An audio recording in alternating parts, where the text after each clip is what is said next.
Good afternoon. I think as everybody knows, our command center and the rest of our team has been working with our colleagues in the healthcare community to prepare the Commonwealth for the surge in COVID-19 cases that we all know is coming.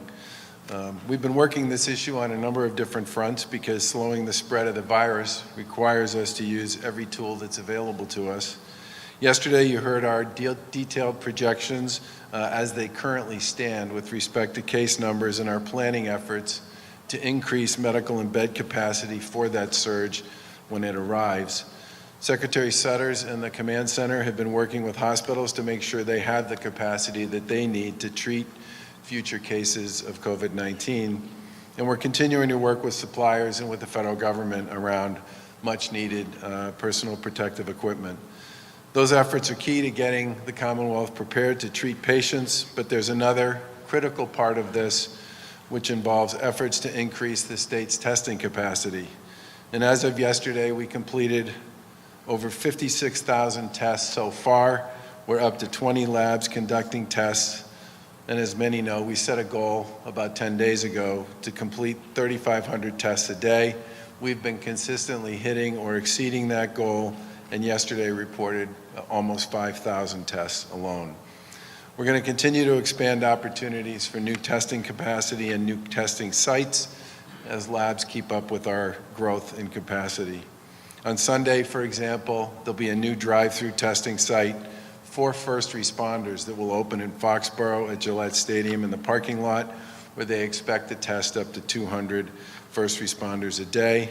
This is a great collaboration between the Executive Office of Public Safety and Security, the New England Patriots, the Department of Corrections, WellPath, and Quest Diagnostics, which I think, as many of you know, has a pretty aggressive testing facility operating in Marlborough. The tests will be provided to police officers, firefighters, and other public safety personnel, and it is free of charge. We'll have more details coming out on that soon. Increasing testing comes with an increase in the number of confirmed cases. We've talked about this before, and the next step of our surge preparations involves increasing our ability to trace and isolate cases. We've mentioned before that the command center has been working to ramp up the Commonwealth's tracing program, which is another big part of our effort to fight back against the virus. Today, I'm excited to announce the creation of the COVID-19 Community Tracing Collaborative, which will be a partnership between our command center, Partners in Health, who you will hear from shortly, the Department of Public Health, and the Health Connector. Enhanced tracing capacity is an enormously powerful tool for public health officials to rely on in their battle against COVID-19. We're working toward a goal of getting staffed and ready to go on this effort by the end of this month.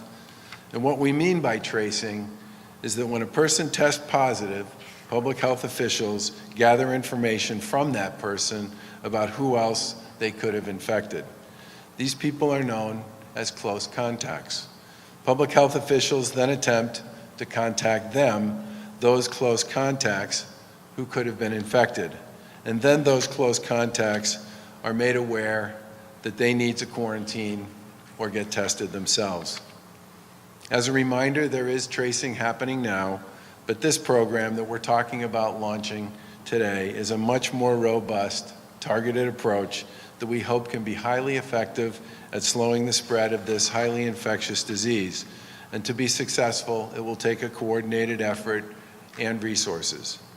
And it's going to be a big part of our ongoing effort to manage and fight our way through COVID-19. I do want to mention a couple of other efforts before I get to that. We're working with hospitals and public safety officials constantly to prepare for what will be a difficult time over the next 3 or 4 weeks. And as we discussed yesterday, our models suggest cases are likely to increase rapidly in the coming weeks, and the strain on our healthcare system will be unprecedented. But we're also focused on the long game for how we can monitor, isolate, and put our communities in a position to mitigate the number of new COVID-19 cases over time, and that's where this tracing initiative comes in. By monitoring and isolating through an enhanced community tracing program, our state can be positioned to reduce the number of cases, new cases, in the long run. Staffed by a team of epidemiologists, the Department of Public Health works directly with every local Board of Health across the Commonwealth already. Case tracing work will be conducted under the Bureau of Infectious Disease and Laboratory Sciences, who will remain the epidemiological experts in all case tracing efforts. This network has experience conducting tracing efforts, but clearly COVID-19 is a whole new frontier and therefore requires a significantly enhanced strategy and platform.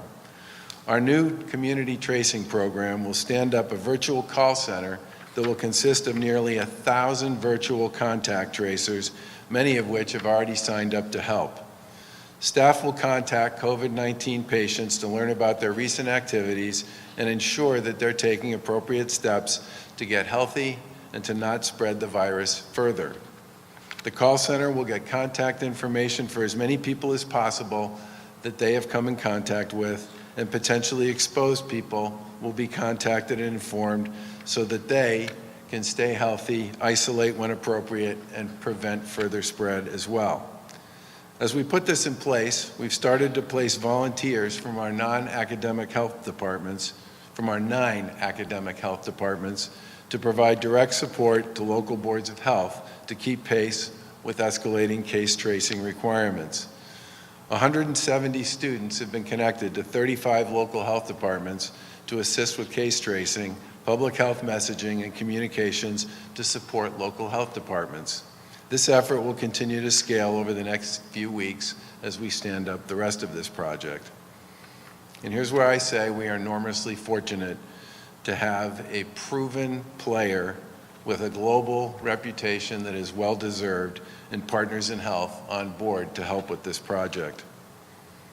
I think many people know that Partners in Health is a global health nonprofit that's based here in Boston, and they have a proven track record of creating successful public health interventions that have made a profound and significant difference during previous epidemics and pandemics around the world. Partners in Health will handle the coordination of the staff by hiring, training, and virtually deploying the contact tracers. Some of the other partners in this project will include Accenture and Salesforce, private sector partners who will be providing logistical and organizational resources to this effort. What we're doing here today is the beginning of a breaking of new ground in the fight against COVID-19. Massachusetts will be the only state in the country putting together this kind of programming. There's no nationwide tracking that's currently being done, and we anticipate that we need to get out ahead of this and do everything we possibly can here in Massachusetts to deal with COVID-19 in the aftermath, through and in the aftermath of the surge. We are home, as everybody knows, to many world-class healthcare institutions and so much hardworking and brilliant healthcare talent. We have the ability to lead on how we respond to this public health threat in the long term. And launching this program is a major way that we are harnessing the talent and brain power of our healthcare field to implement this program. You're going to hear in a minute from some of the experts about how the program will work in more detail. But from our point of view, we need to take advantage of every tool we have in the toolbox to help limit exposure to this very dangerous and very contagious disease. And pursuing this program gives us the type of collaborative, expansive, and broad tracing program that has proven effective in many places in other past significant public health crises. We'll provide more information as we get closer to the launch, but we're going to strongly encourage people in Massachusetts who are COVID-19 patients and their close contacts to work with the collaborative as it gets up and operating. This is a great example of how and why we're all in this together. Because by sharing information and working with the collaborative, we can fight back against COVID-19 together, limit the spread, and put every available resource we have to work on this issue. There are a lot of people to thank these days, and we should all take a moment and think about those who are around us that are working through this unprecedented time. I especially want to express my condolences to the family and friends of the hardworking MBTA employee that we talked about yesterday who passed away earlier this week.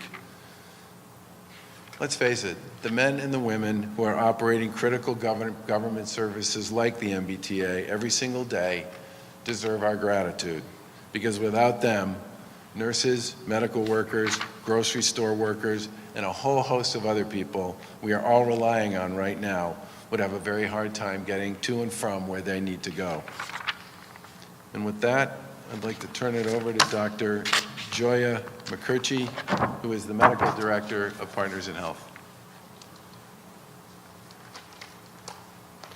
Thank you very much, Governor Baker, Secretary Sutters, Lieutenant Governor Polito, Commissioner Burrell. Partners in Health is deeply humbled at being invited to support the Commonwealth at this very, very trying time.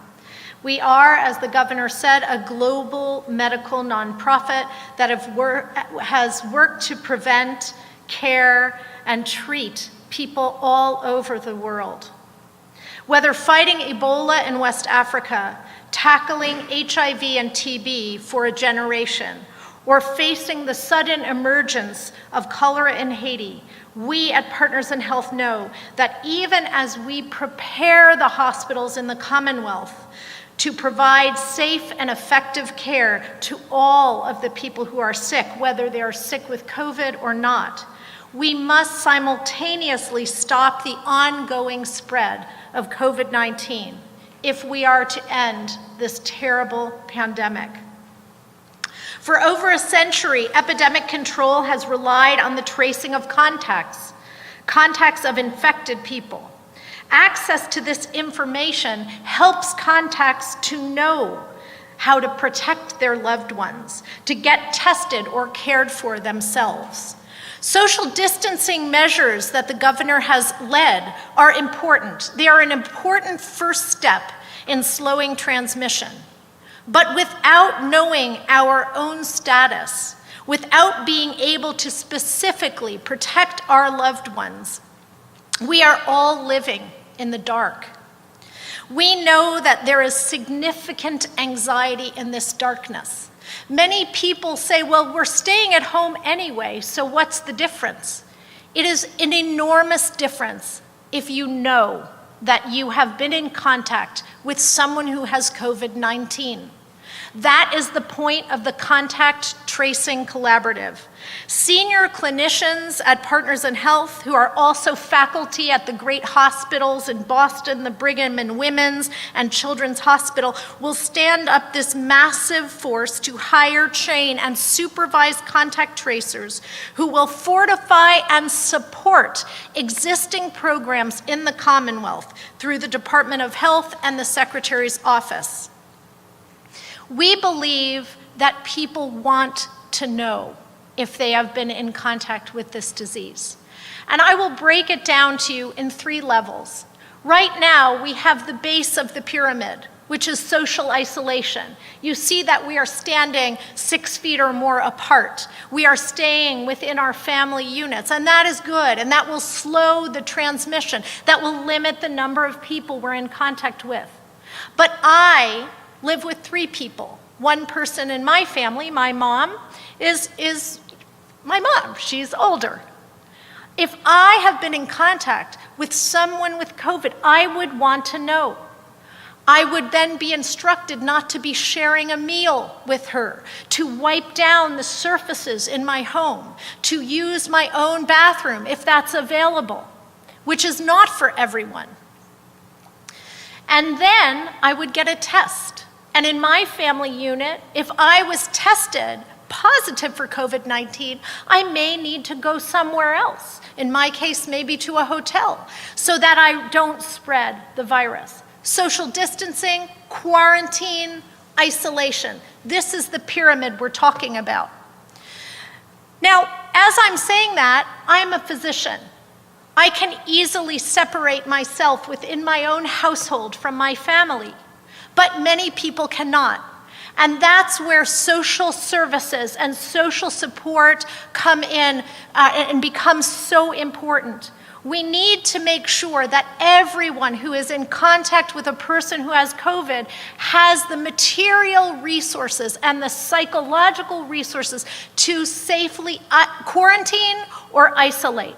And that's why we're grateful for the leadership of Secretary Sudders and the focus on social support. And we will simultaneously be letting people know that they are in contact with a person with COVID and reaching out to the vulnerable to connect them county by county with available social services. That may mean isolation facilities. In some places, it might mean a hotel. That might mean giving them additional food support. And so that is why knowing one's status will shine the light on this epidemic and make it possible for Governor Baker's great vision of having the Commonwealth lead on stopping transmission can happen. The other pyramid I want to talk about is the pyramid of transmission. We have been focused in the United States on the top 20% of the pyramid, the 20% of people who are sick with COVID, and we care deeply about them. We want to make sure they have access to ventilators and the staff that's taking care of them has access to PPE.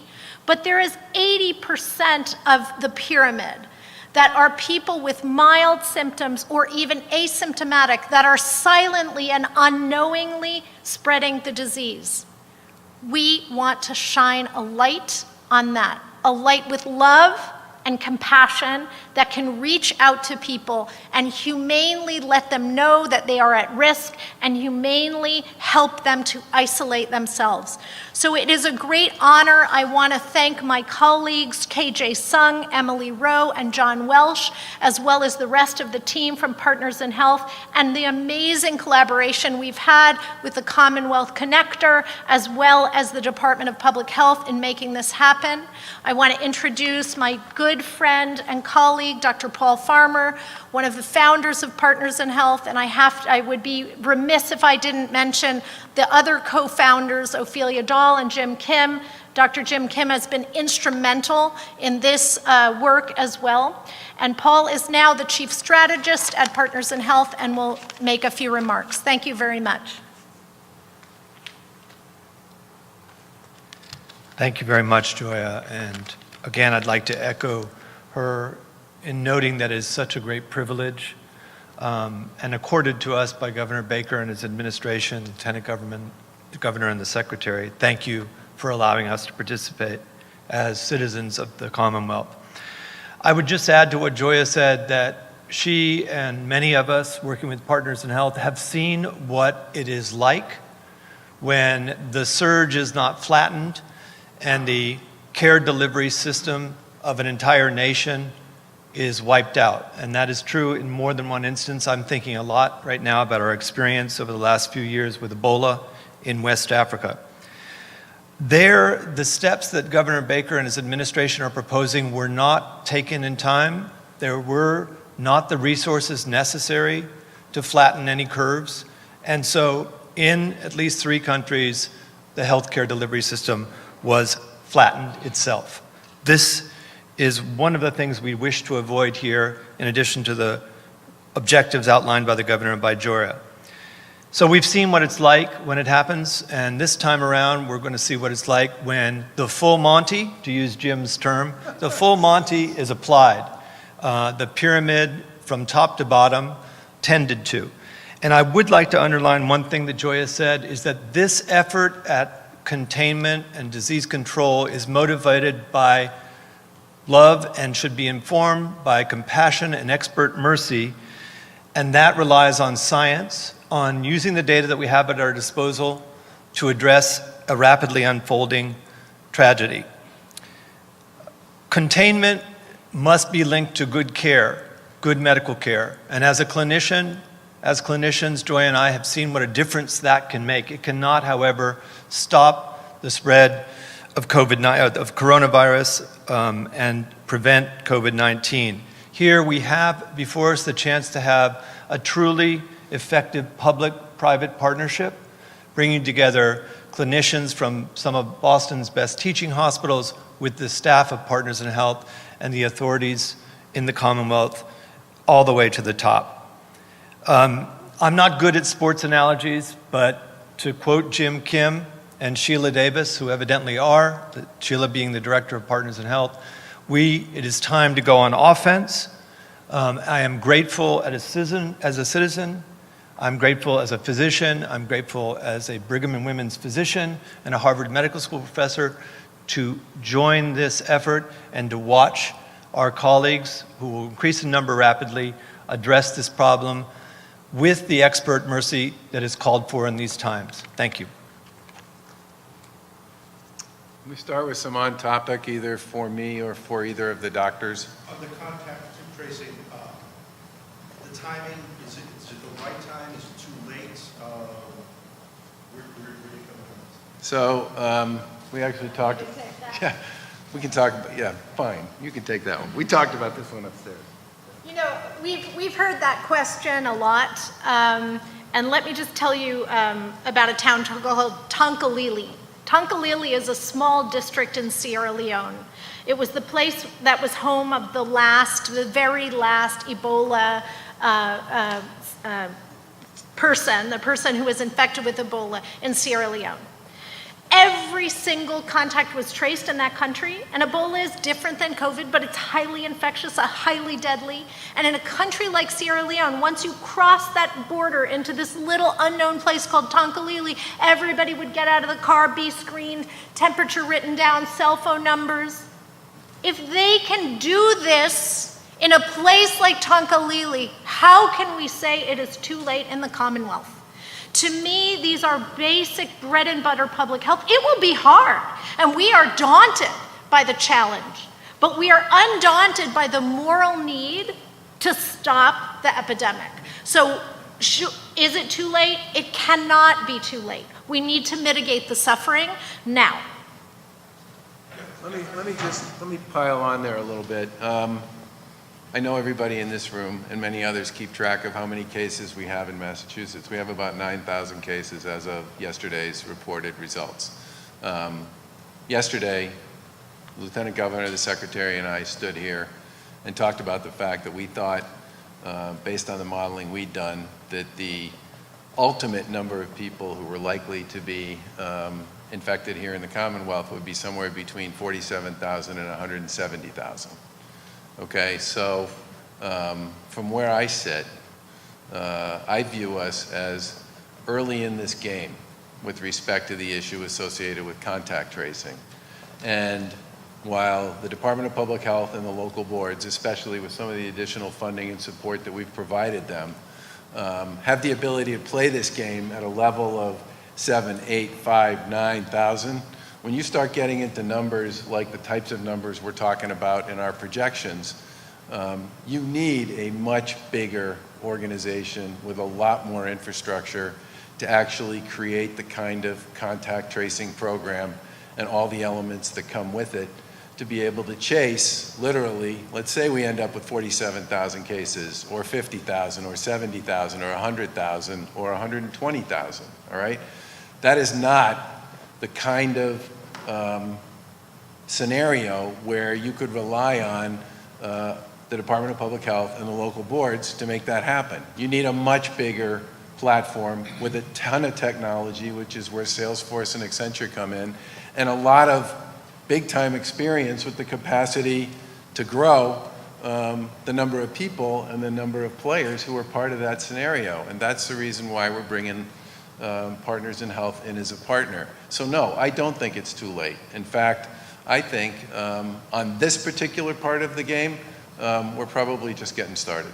Governor, are you able to determine with this information what is the most likely spot somebody could get the virus or be exposed to it with all of the tracing and stuff that's going to be in the supermarket or just walking your neighborhood? Are you able to pinpoint exactly how people are getting exposed to it? So the 60,000-foot answer to your question, which is probably as far as I'm willing to go today, I mean, I'll look at these guys and see if they want to go deeper, is one of the things that we believe will become doable in a reasonable way once we start ramping this up is the ability to do a little more predictive modeling about hotspots. And from my point of view, that will make, that's a big part of what the doctor talked about when she talked about Jim Kim's notion of stop playing defense and start playing offense. But to be able to do that, you need to create a much bigger data set than the one we have now and have the data capacity to do the analytics and to chase. And that's exactly where I would like to end up at some point on this. Governor, are you confident that we have the testing capacity and will be having perpetual testing capacity to make something like tracing work in the long run? So there's a bunch of stuff going on tracing, on testing right now that I think is important to remember. The first is, 2 weeks ago, were we doing 350 a day 2 weeks ago? I don't think so. And now we're doing 3,500 and more. And my guess is we'll probably get over that number pretty soon. And the other thing to remember about testing generally is there are a whole series of new technologies and new tools that are going to become part of the realm of the possible and the doable in the not too distant future. I mean, some of you have written about CFIT, which has created a much faster test that runs on a much smaller platform that can be done in a clinic or in a doctor's office. Abbott, which has been doing influenza testing for years in clinics and in doctor's offices, is now converting its capacity to do COVID-19 testing as well. That's a whole new set of players and operators who can expand the Commonwealth's ability to test. But there are two other big things going on, one of which relates to antibodies. I don't know, do you want to talk about how that's been used in other places? Because I think that's important. Okay. Yes, Governor, before you, I know we're... So the answer is yes. Okay, so you are confident that we will have enough? Why don't you speak to that one, because they're more likely to believe. We're confident. I think we have to work together and we have to make it happen. I mean, again, working in incredibly resource-starved and impoverished situations, I've seen this scaled up in nations that are as large, as the Commonwealth, 6-7 million people. And if you can do it there, we can do it here. What we need is political will, which we have from Governor Baker. So I think we're all pulling together, and the new technologies are interesting. Antibody tests, which were used in Korea, are a way to show if people have been exposed, if they have the immune response, if they've mounted immune response. And with more information and more data, we may be able to get people back to work based on antibody tests. So I think the more we are able to look at the data, the more data we have, we can protect the vulnerable, we may be able to get the healthy back to work, and we think this investment in really understanding the epidemic in the Commonwealth will be a game changer also to get back to normal. And instead of just waiting, I think the problem with this idea of is it too late? Well, we could just wait. We could just wait till 60 to 80% of people are infected, and maybe then that level of immunity will start bending the curve down. I don't want to wait that long, and I don't think it's humane to wait that long, and we know that Governor Baker and his administration doesn't either. Can you speak in layman's terms? Can you speak in layman's terms that people are watching, and you can be just calling people at their houses, no one answers their phones, no one answers their cell phone, you can text, you're going to show a stranger going to show up at somebody's house saying your friend has COVID-19, you need to be tested. How you talk about anxiety? Can you explain in basic terms for people that are watching? Yeah. So one thing is we rely on all of you in the media. We rely on all the citizenry to understand, again, that this comes from a place of compassion, right? We want to have mass media campaigns about the importance of contact tracing so that people, when they get a phone call and it says COVID community team, they'll answer that phone. We don't want to stigmatize people. All of this is voluntary. Nothing would be coercive, but people want to know their status. And so we're going to rely on all of you to help push out the communication that this is to make us better informed and safer. This is to help end the epidemic sooner and get us back to the business of, living in the Commonwealth of Mass sooner. And so that needs to be a media campaign that you will be called. A number will appear on your phone that says community care, COVID community care team. You should answer that phone so you can be informed. Then you will call your clinician. If you don't have one, we're working to be able to put people in touch with the clinician and then get a test. So hopefully this shining a light on the epidemic will be less anxiety than living in the darkness about not knowing where it is and if you've been in contact. Doctor, is there a suggested or recommended timeline, or maybe this is a question for state officials about when people should expect to get a phone call or have someone reaching out to them if they've potentially been exposed? So keep in mind that people have been getting phone calls and have had people reaching out to them since the first case in Massachusetts. That's exactly what the Department of Public Health and the local boards of health have been doing. The big issue here is not about a dramatic alteration with respect to the fundamental notion of what's being done here. That's going to be consistent with what the local boards of health and the Department of Public Health has already been doing in terms of reaching out to people who've had close contact with folks who've tested positive and then acting accordingly based on that information. The difference here is the difference between doing this for a few thousand people and doing it for tens of thousands of people. But the fundamental model with respect to what the basic end game is here and the mechanism to pursue that is going to be pretty much the same. The change is as we collect more data and as we have more information, we can then start to do some things with that data to start drawing potential conclusions and making strategic decisions about where we think the places we have the biggest issues are and how we might be able to use you, the media, and others to message to people about that. Remember, we're at 9,000 now. We were at, I'm going to say we're at 5,000 maybe 10 days ago. Less? So, I mean, we're talking about needing a program in place here. If we get to some of the numbers that we've talked about yesterday in our surge projections and beyond, they're going to require a very different capability and platform to be able to get to all the people who have been in fact connected to people who are in fact tested positive. So is there a timeline? To actually carry out this mission. You should It speak sounds to like that we one. need thousands of people, and can some of the people who just applied for unemployment? Yes, I mean, I think one of the most appealing aspects of this idea is if you think of money coming in for stimulus, if you think of unemployment, this is surging across the country. What if those monies were aligned with actually ending the epidemic and creating jobs?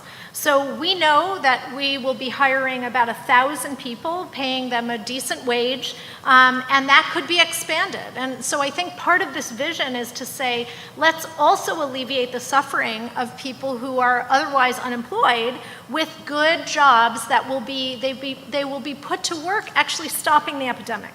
What sort of skills would they need for this job? So, you know, they need to be a bit tech savvy, at least able to use a cell phone, an app, a computer interface, and most importantly, to be humane and able to speak kindly to people. We want people of different language abilities, of course. And so we're hoping, and we already have had people sign up, and those things would be going live soon. Governor,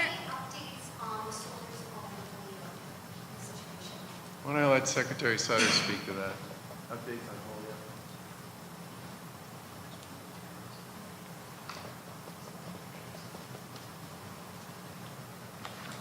I didn't want to come up with the governor's talking points. Thank you.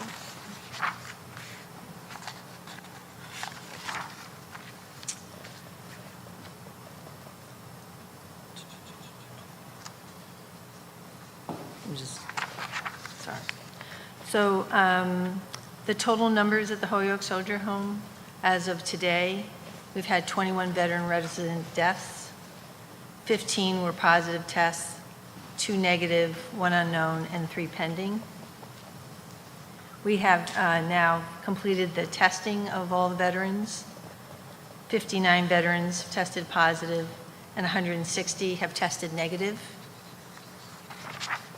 We have created, under the leadership of Val Liptick, we have created basically separate zones within or separate units within the home. So we have created units for individuals who've tested positive, units for people who have tested negative, so that we can ensure that people are appropriately isolated and treated. The Clinical Command Center is working with the Holyoke Medical Center to create additional capacity at the medical center if we need to transfer individuals who are acutely ill. We've also added an infection control nurse who started, I believe, yesterday, and we expect additional staff resources. We have the National Guard who are there, both National Guard who are there as what I would call environmental and food staff, as well as the National Guard who are medical corps, who are expanding and augmenting the staff. In terms of Chelsea, as we have reported before, there have been 2 resident deaths.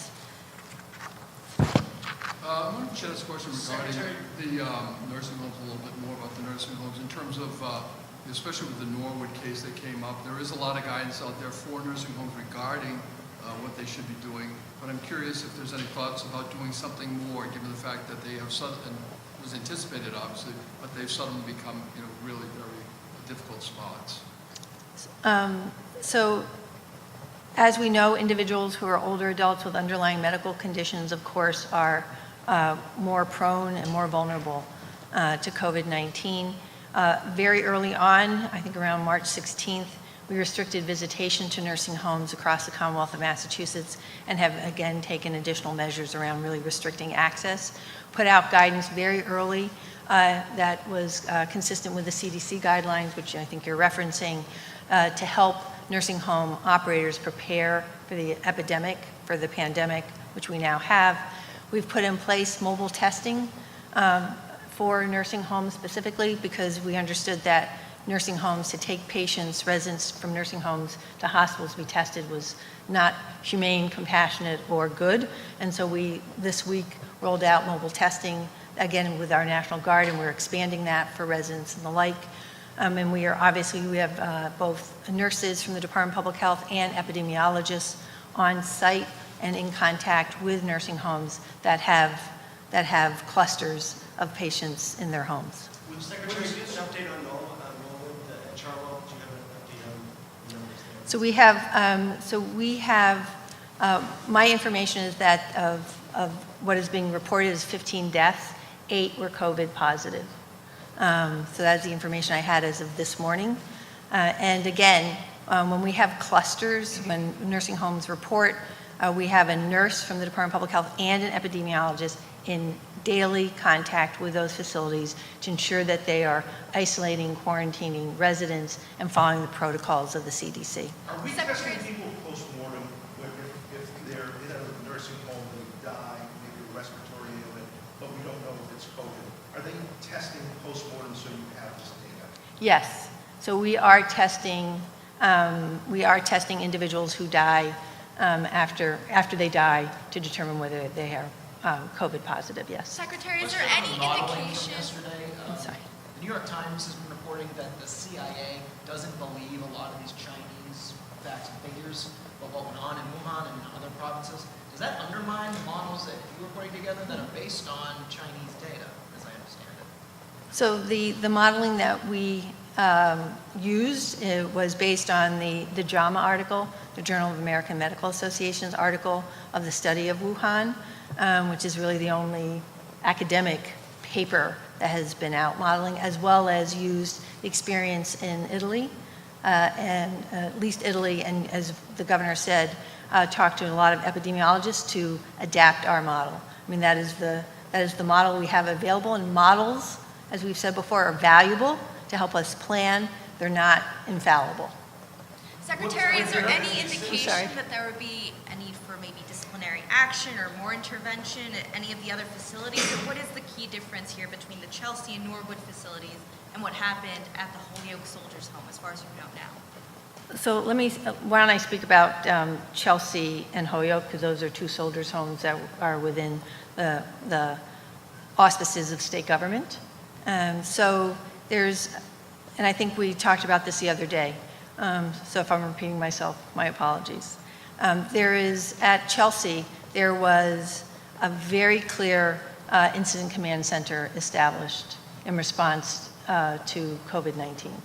So there was strong infection controls put in place, there's a strong team in place, and when individuals were identified, they were immediately, anyone who was symptomatic was immediately quarantined, and you see the differences between Chelsea and Holyoke. Holyoke, obviously, as you know, the governor has appointed an investigator, someone external to government, to really do a deep dive as to what's happened in Holyoke. Obviously, from Sunday night, when we were informed about what happened in the Holyoke Soldiers Home, we immediately went into action to put in an interim management team and to stabilize and understand what was happening, really to stabilize our veterans and to ensure that their care was being taken care of. And obviously, over time, we'll understand what happened to Holyoke. I just speak to that one. I just want to add one other point to this, which is part of the reason why it's important to test after the fact is a number of our senior care facilities in Massachusetts do have hospice programs. And part of the reason they have hospice programs is people don't want to move again if they get very sick. And I think it's critically important that we do test to figure out of the folks that were referenced at in Norwood, how many of those were COVID-19, how many of those were something else, right? Because that's ultimately going to be important in understanding the nature of the cluster in each of these places. The other thing I would just say is there are protocols in place for every senior care facility in Massachusetts, whether you're talking about an assisted living facility, a nursing home, a soldier's home. And those protocols involve incident reporting requirements. And those incident reporting requirements are not just about whether or not somebody's tested positive. You know, I mean, these things have been in place forever. And if you have a fall in your institution, you're supposed to report that. If you have somebody who goes to the hospital from your institution for some reason, you're supposed to report that. And those reporting mechanisms are in place for a really good reason, because they give the Department of Public Health guidance with respect to what's actually happening there. One of the biggest differences between Chelsea and some of these other places and the Holyoke Soldiers Home is people were reporting. People were doing what they were supposed to do with respect to informing the Department of Public Health and others about incidents that are considered to be critical enough that they are supposed to be reported. Can I ask you a question about, you had tweeted yesterday about how no days off. Became a little emotional at the Logan yesterday. I've had people say to me, how's the governor holding up? I mean, I don't know. How is the governor holding up? So part of the reason yesterday's event got to me a bit was because we have been chasing personal protective equipment and especially N95 masks basically as much as we've been awake for the past few weeks since we lost that shipment that BJ's ordered that we lost at the Port of New York.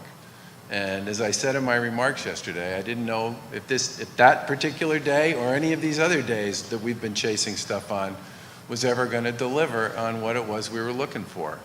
And, you know, this is to everybody, to all of you, okay, the media who are here and the media who may be watching, and to the people who are watching this press conference, there's an undeniable fact in all of this, which is that medical personnel, first responders, and emergency management personnel are not just putting themselves in harm's way with the amount of close contact that they have with potential COVID cases every day, but they know that they are also putting their family members in harm's way because they're putting themselves in harm's way.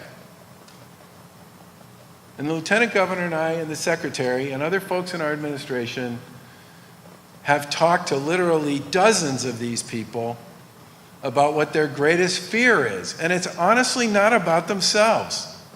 Their greatest fear is about infecting a family member, a grandmother, a father, a neighbor, a child. That's who they talk about. They don't talk about getting it themselves because they're worried about what it might mean for them. They talk about it because they're worried about what it might mean for some other loved one. You hear enough of those stories, and you get pretty bent about your inability to help And so when we finally managed to land the plane yesterday, that was a really big deal. And as I said, and I was speaking for all of us, I didn't use the word celebrate yesterday. I used the word gratitude.